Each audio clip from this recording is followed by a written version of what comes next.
మీ బంగారం తాకట్టులో ఉందా? నెల నెల వడ్డీ కట్టలేకపోతున్నారా? ఆచారి గోల్డ్ 9030022345.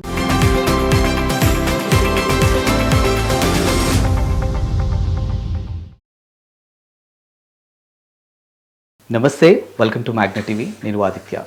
మెగాస్టార్ చిరంజీవి గారి పుట్టినరోజు ఆగస్ట్ 22. ఇది మనందరికీ తెలిసిందే.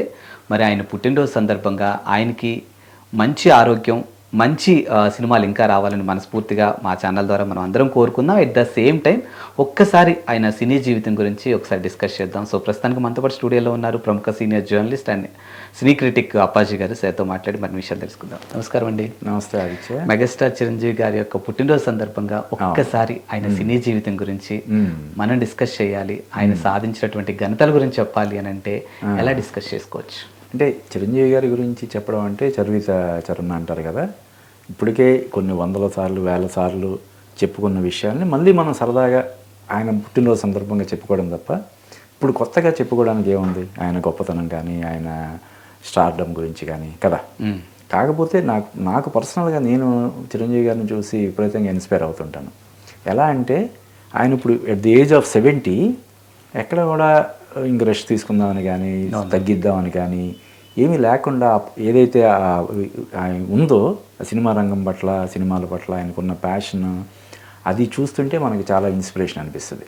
ఇప్పుడు రీసెంట్గా మొన్న ఏదో ఒక ఫంక్షన్కి వెళ్ళి, ఒక ఛానల్ యానివర్సరీ ఫంక్షన్కి వెళ్ళి అక్కడ ఏదో ఒక సాంగ్ ఆ యాంకర్ కొంత ఇది చేస్తే ఆటోమేటిక్గా ఆయన ట్రాన్స్లోకి వెళ్ళిపోయి డ్యాన్స్ చేయడం మనం చూసాం. అది విపరీతంగా వైరల్ అయింది ఆ వీడియో.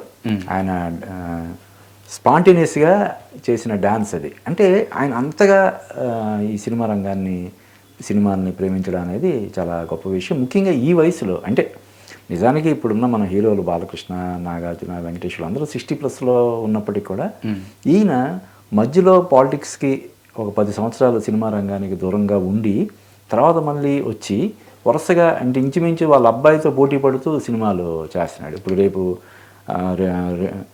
22వ తారీఖున ఈ విశ్వంబర ఎప్పుడు రిలీజ్, తర్వాత దీనికి సంబంధించిన టైటిల్ అనౌన్స్ చేసే అవకాశం ఉంది. అంటే సెట్లో 2 సినిమాలు ఉన్నాయి. ఆయనతో సినిమాలు చేయడం కోసం ఆసక్తిగా ఉన్న వాళ్ళు ఇంకొంతమంది ఉన్నారు. ఓకే, ఇలా ఉండడం అనేది ఎంత ఇన్స్పైరింగ్ కదా. ఆ విధంగా చూసినప్పుడు ఆయన జర్నీయే స్టార్టింగ్ నుంచి ఒక చాలా చిన్న స్థాయి నుంచి డిగ్రీ అవుతూనే చెన్నై వెళ్ళి అక్కడ ట్రైనింగ్ ఇన్స్టిట్యూట్లో శిక్షణ తీసుకొని చాలా చిన్న స్థాయిలో ప్రాణం ఖరీదు, పునాదిరాళ్ళు, మన ఊరి పాండవులు, ఇలాగా చిన్న చిన్న క్యారెక్టర్స్ చేసుకుంటూ వచ్చిన ప్రతి అవకాశాన్ని బ్రహ్మాండంగా సద్వినియోగం చేసుకుంటూ, అది ప్రతినాయక పాత్ర అయినా నాయకుడి పాత్ర అయినా సరే అంచెలంచెలుగా ఎదిగిన విధానం మనం చూస్తే అది నిజంగా అంటే ఈ రోజున సినిమా రంగానికి వచ్చే ప్రతి ఒక్కరికి కూడా ఆయన కెరీర్, ఆయన జీవితం అనేది ఒక పెద్ద బాల శిక్షగా మనం చెప్పొచ్చు. ఎస్. అండ్ ఇప్పుడు ఆయనది కమింగ్ రాబోతున్నటువంటి విశ్వంబర దానికి సంబంధించినటువంటి అప్డేట్స్ కూడా మనం చూసాము. అందులో కూడా ఒక కొత్త ప్రపంచాన్ని మనకు చూపించారేమో అనిపించింది. సో అంటే మీరు అన్నట్టు 70s ఏజ్లో కూడా ఇలాంటి ఒక పర్ఫార్మెన్స్, సో అసలు ఈ సినిమా ఎలా ఉండబోతుంది? ఎందుకంటే అంజీ తర్వాత మళ్ళీ ఒక కొత్త ప్రపంచం ఈ మూవీ తర్వాత మనం చూడబోతున్నామేమో నాకు తెలిసి. అవును, అదే అంటే ఈ బింబిసార దర్శకుడు వశిష్ఠ ఆ సినిమాను చూసి విపరీతంగా ఇంప్రెస్ అయ్యి ఇమీడియట్గా చిరంజీవి గారు ఓకే చేసినటువంటి సినిమా. కాకపోతే ఈ సినిమాకి సంబంధించి ఫస్ట్ ఒక టీజర్ రిలీజ్ అయినప్పుడు ఫీడ్బ్యాక్ బాగా నెగిటివ్గా వచ్చిందన్న ఉద్దేశంతో దాన్ని మొత్తం ఏదైతే కొంచెం నెగిటివ్ ఫీడ్బ్యాక్ ఉందో అదంతా కూడా పాజిటివ్గా వచ్చేలాగా చేసి దాన్ని ఇప్పుడు రిలీజ్కి సన్నాహాలు చేస్తున్నారు.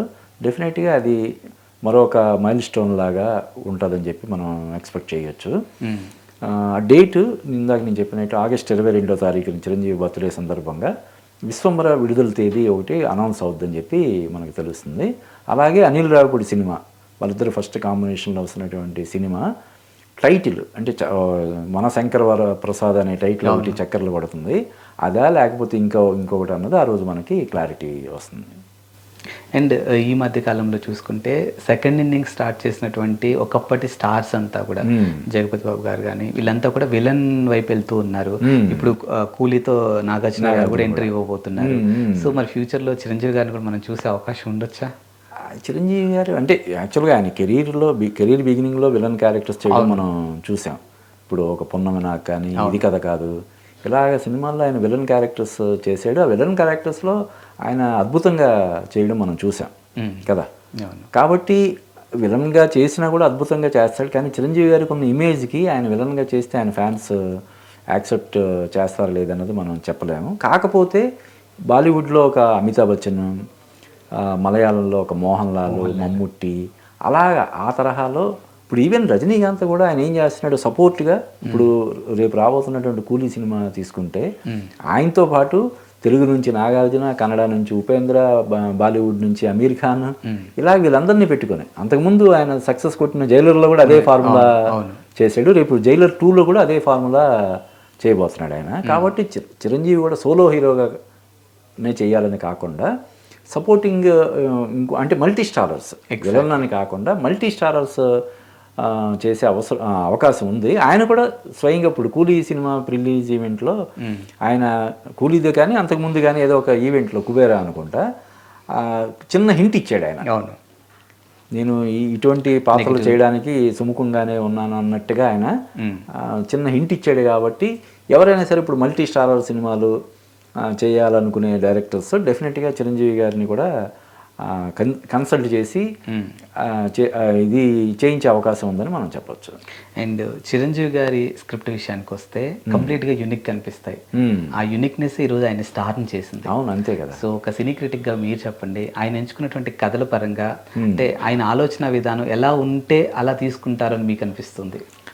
అంటే ఆయన మొదటి నుంచి కూడా ఇప్పుడు ఖైదీ సినిమాతో ఆయనకి విపరీతమైనటువంటి స్టార్డమ్ వచ్చింది. అంటే ఖైదీకి ముందు, ఖైదీ తర్వాత. ఖైదీకి ముందు అప్పటికే ఆయనకి ఒక 30-40 సినిమాలు ఉన్న కొన్ని విజయాలు. ఇప్పుడు కోడి రామకృష్ణ పరిచయ చిత్రం, ఇంట్లో రామవీధిలో కృష్ణ అప్పట్లో చాలా పెద్ద హిట్.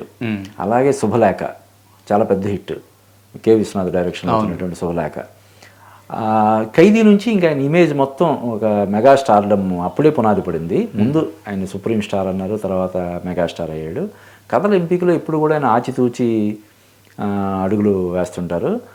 అందువల్లే కదా ఆయన ఇన్ని అసాధారణమైనటువంటి విజయాలు, ఇంత స్టార్డమ్ ఇదంతా వచ్చిందంటే ఆయన కథల విషయంలో ఆయన ఆచితూచి తీసుకునే నిర్ణయాలు. అంటే కొన్ని ఒక్కొక్కసారి ఇదవుతాయి. అవును, ఇప్పుడు బోలాశంకర్ కావచ్చు, కొన్ని సినిమాలు ఈ మధ్యకాలంలో రీమేక్ సినిమాలకి అసలు ఆదరణ అనేది ఉండట్లేదు. అది ఒక చిరంజీవి సినిమానే కాదు, ఎవరైనా సరే రీమేక్ చేస్తే ఆ రీమేక్ సినిమా ఏదైతే ఒరిజినల్ ఉందో ఆ ఒరిజినల్ నెట్లో ఉండడం, యూట్యూబ్లోనో లేకపోతే ఓటీటీలోనో ఉండడం వల్ల ఈవెన్ పవన్ కళ్యాణ్ చేసిన రీమేక్ సినిమాలు కూడా ఆశించిన స్థాయిలో ఇప్పుడు వకీల్ సాబ్ కానీ, బిర్లా నాయక్ కానీ ఓకే అంటే ఓకే అనిపించుకున్నాయి తప్ప పెద్ద అసాధారణమైనటువంటి విజయాలు సాధించలేదు కదా.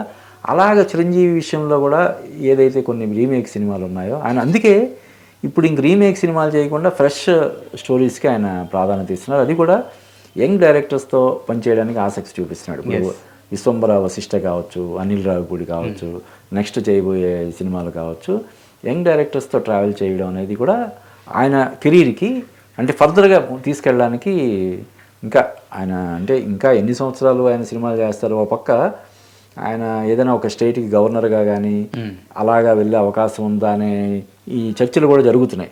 పవన్ కళ్యాణ్ అక్కడ కింగ్ మేకర్ లాగా ఉండడం వల్ల, బీజేపీలో ఆయనకి మంచి పలుకుబడి ఉండడం వల్ల, ఆల్రెడీ చిరంజీవి కేంద్ర మంత్రిగా, రాజ్యసభ సభ్యుడిగా, ఎమ్మెల్యేగా చేసినటువంటి రాజకీయ అనుభవం కూడా ఉంది. కాబట్టి ఆయన ఏదైనా ఒక స్టేట్కి గవర్నర్గా వెళ్ళి ఇంకా విశ్రాంతి జీవితం అలాగా గడుపుతారా అనే ఒక చర్చలు కూడా ఇప్పుడు జరుగుతున్నాయి. కానీ చూస్తుంటే ఇప్పుడు సినిమాల పరంగా చిరంజీవి చూపిస్తున్నటువంటి దూకుడు చూస్తుంటే ఇప్పట్లో ఆయన మళ్ళీ గవర్నర్ అనేది నాన్ పొలిటికల్, రాజకీయాలతో సంబంధం లేని ఇది కాబట్టి ఆయన చాలా రోజులు బట్టి చెప్తున్నాడు, ఇంక నేను రాజకీయాలకి దూరంగా ఉన్నాను, రాజకీయాల్లోకి నన్ను లాక్కండి ఆయన చెప్తున్నాడు. స్వయంగా ఆయన తమ్ముడు పార్టీ తరపున కూడా ఆయన ప్రచారం చేయడానికి ఇష్టపడలేదు. తమ్ముడికి బ్లెస్సింగ్స్ ఇవ్వడం తప్ప ఆ పార్టీ తరపున ప్రచారం కూడా చేయకుండా ఆయన ఉండిపోవడాన్ని మనం దృష్టిలో పెట్టుకుంటే రాజకీయాలకి ఆయన దూరంగానే ఉన్నాడు. కాబట్టి ఇది రాజకీయాలకి సంబంధం లేని పోస్ట్ కాబట్టి గవర్నర్ అనేది, అంటే గవర్నర్ గిరి లాంటి ఒక అత్యున్నతమైనటువంటి పదవిలో చూడాలని చిరంజీవి ఫ్యాన్స్ అందరూ కూడా కోరుకుంటారు. కాబట్టి అవకాశం ఉంది. కానీ ఇందా నేను చెప్పినట్టు ఆయన సినిమాల్లోనే ఇప్పుడు చాలా దూకుడు ప్రదర్శిస్తున్నాడు. ఈ హీరోగానే కాకుండా మల్టీ స్టారర్ సినిమాలు కానీ లేకపోతే ఇంపార్టెన్స్ ఉన్నటువంటి క్యారెక్టర్స్ చేయడానికి కూడా తాను సిద్ధంగా ఉన్నట్టు ఆయన సంకేతాలు అవి ఇచ్చున్నాడు. కాబట్టి ఇప్పట్లో ఆయన మళ్ళీ ఈ గవర్నర్గా వెళ్ళే ఆ అవకాశం ఉండకపోవచ్చు అని నేను అనుకుంటున్నాను. అండ్ ఫైనల్గా ఒక నటుడిగా ఆయన సాధించినటువంటి ఘనత గురించి మనం ప్రత్యేకంగా మాట్లాడుకోవాల్సిన అవసరం లేదు. అవును. ఎట్ ద సేమ్ టైం ఒక కొడుకుగా, ఒక భర్తగా, ఒక తండ్రిగా, ఒక అన్నగా తన స్థానం ప్రత్యేకమైనది. అవును. అది కూడా మన అందరికి తెలుసు. అవును. సో ఆయన పర్సనల్ లైఫ్ గురించి ఒకసారి మనం డిస్కస్ చేయాలంటే ఎలా? అంటే చాలా మంది హీరోలు వచ్చారు ఆయన నుంచి. అవునవును. ఆ పాత్రలన్నిటికీ కూడా ఆయన పూర్తి న్యాయం చేశాడని మనం చెప్పాలి. కొడుకు పాత్రకి కానీ, అన్నయ్య పాత్రకి. ఇప్పుడు ఉదాహరణ నాగబాబు ఈ రోజున ఎమ్మెల్సీగా ఉండడం కానీ, చాలా సినిమాలు ప్రొడ్యూస్ చేసి ఉండడం కానీ, ప్రముఖ నటుడిగా ఉండడం కానీ, వీటన్నిటి వెనకాల ఆయన ప్రమేయం, ఆయన ప్రోత్సాహం ఖచ్చితంగా ఉండే ఉంటుంది కదా. అప్పట్లో ఆయన చిరంజీవి గారి సినిమాల్లో రాక్షసుడు ఇటువంటి సినిమాల్లో ఆయన యాక్ట్ చేస్తున్నాడు. తర్వాత ఫుల్ టైం నటుడయ్యాడు. తర్వాత ప్రొడ్యూసర్ అయ్యాడు. తర్వాత ఇప్పుడు ఎమ్మెల్సీ పవన్ కళ్యాణ్ ప్రోత్సాహంతో ఎమ్మెల్సీ అయ్యాడు.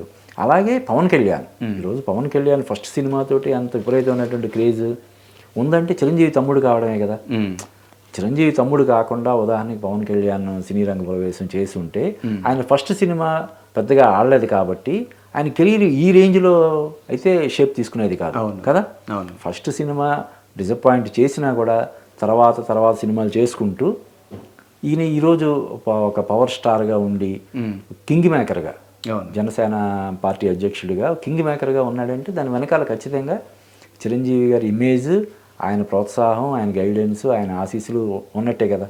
అలాగే రామ్ చరణ్ ఈరోజు ఈ స్థాయిలో గ్లోబల్ స్టార్ రేంజ్లో ఉన్నాడంటే దానికి కూడా కారణం చిరంజీవి ఇదే కదా. చిరంజీవి తనయుడిగానే కదా ఆయన. ఇప్పుడు చిరంజీవి నాన్న చిన్నాన్న వాళ్ళిద్దరు మెగా పవర్ కలిపి మెగా పవర్ స్టార్. ఫస్ట్ సినిమాతోటే మెగా పవర్ స్టార్గా ఆయన ఇంట్రడక్షన్ ఇచ్చి సినిమాతో తన స్థాయిని పెంచుకుంటూ కదా. ఇప్పుడు కేవలం ఎంట్రీ అనేది, ఈ బ్యాక్గ్రౌండ్ అనేది ఎంట్రీ లెవెల్కి పనికి వస్తుంది, ఎంట్రీ ఇవ్వడానికి. తర్వాత వెళ్ళాల్సింది వాళ్ళే కదా, ప్రూవ్ చేసుకోవాల్సింది వాళ్ళే. కానీ తను రెండో మగధీరతోనే తన అసాధారణమైనటువంటి విజయాన్ని సాధించి తర్వాత RRRతో గ్లోబల్ స్టార్గా ఎదిగి ఈ రోజున ఇప్పుడు రాబోయే పెద్ద సినిమాలో ఆయన పర్ఫార్మెన్స్ ఒక రేంజ్లో ఉంటుందని చెప్పి అందరూ ఆ సినిమాకి పనిచేస్తున్న వాళ్ళందరూ కూడా చెప్తున్నారు. కాబట్టి కొడుకుని ఒక గ్లోబల్ స్టార్గా తీర్చిదిద్దడంలోనూ ఆయన సక్సెస్ అయ్యాడు. ఇలాగ అన్ని రకాలుగా. అలాగే తన పట్ల ఇంత అభిమానం చూపిస్తున్నటువంటి అభిమానుల కోసం కూడా ఆయన చిరంజీవి చారిటబుల్ ట్రస్ట్ అని పెట్టి బ్లడ్ బ్యాంకు, ఐ బ్యాంకు పెట్టి ఇవి కాకుండా తన పరిధిలో తను కోట్లాది రూపాయలు ఆయన విరాళాలు ఇస్తూ ఇది సహాయం చేస్తున్నాడు. ఆ విధంగా ఆయన అన్ని రకాలుగా ఒక హీరోగా, ఒక తండ్రిగా, ఒక అన్నగా, ఇలా అన్ని రకాల బాధ్యతలకి పూర్తి న్యాయం చేస్తున్నాడని మనం చెప్పాలి. అండ్ ఈ సందర్భంగా మనం ఇంకొకరిని కూడా ప్రశంసించాలని నాకు అనిపించింది పర్సనల్గా. ఏ మనిషికైనా లైఫ్లో కరెక్ట్ పార్ట్నర్ వస్తే వాళ్ళ సక్సెస్ని ఎవరు ఆపలేరు అనడానికి సురేఖ గారు కూడా ఒక ఎగ్జాంపుల్ చెప్పచ్చు. అంతే కదా. అవును. అంటే నువ్వు అన్నట్టు ప్రతి మగాడి విజయం వెనక ఒక స్త్రీ ఎగ్జాక్ట్లీ ఉంటుందని చెప్తారు కదా. అది చిరంజీవి గారికి కూడా వర్తిస్తుంది. ఎగ్జాక్ట్లీ. చిరంజీవి గారు కూడా చాలా సందర్భాల్లో ఆ విషయాన్ని చెప్పడం జరిగింది. అంటే ఇంట్లో లైఫ్ పార్ట్నర్ మిగతా బాధ్యతలన్నీ సక్రమంగా నెరవేర్చుతున్నప్పుడే, సమర్థవంతంగా వాటిని ఇది చేస్తున్నప్పుడే వీళ్ళు మగాడు వేరే రంగంలో, తనున్న రంగంలో దూసుకుపోవడానికి ఇది ఉంటుంది. ఇంటికి వచ్చిన తర్వాత లేనిపోయిన తలనొప్పులు లేకపోతే వేరే చికాకులు అవి ఉన్నాయంటే అది తన కెరీర్ మీద ప్రభావం ఉంటుంది. కాబట్టి ఆ రకంగా నువ్వు అన్నట్టు చాలా వ్యాలిడ్ పాయింట్. చిరంజీవి గారి సక్సెస్లో సురేఖ గారికి కూడా మనం ఒక 50% క్రెడిట్ ఇవ్వాల్సిందే మనం. అలాగే ఇప్పుడు ఈవెన్ పవన్ కళ్యాణ్ గారు కూడా చెప్తాడు తల్లితో సమానం అని చెప్పి. ఆయన ఈరోజు ఈ స్థాయిలో ఉండడం కానీ, లేదంటే రామ్ చరణ్ ఈ రోజుని ఈ స్థాయికి ఎదగడం వెనకాల కానీ ఆమె సురేఖ గారి పాత్ర కూడా మనం విస్మరించలేము. ఖచ్చితంగా ఆ విషయంలో ఆవిడికి క్రెడిట్ మనం ఇవ్వాల్సింది. ఎస్.